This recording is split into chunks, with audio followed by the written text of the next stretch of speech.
Hello, today I'm in Ford Fusion. In this video I'll show you how to manage media panel. In the beginning, take a look behind left side of the steering wheel. Right here we've got this panel.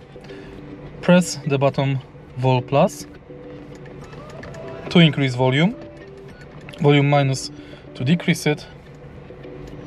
Press this button right here in the middle to change radio station, and seek to skip to the next radio frequency available.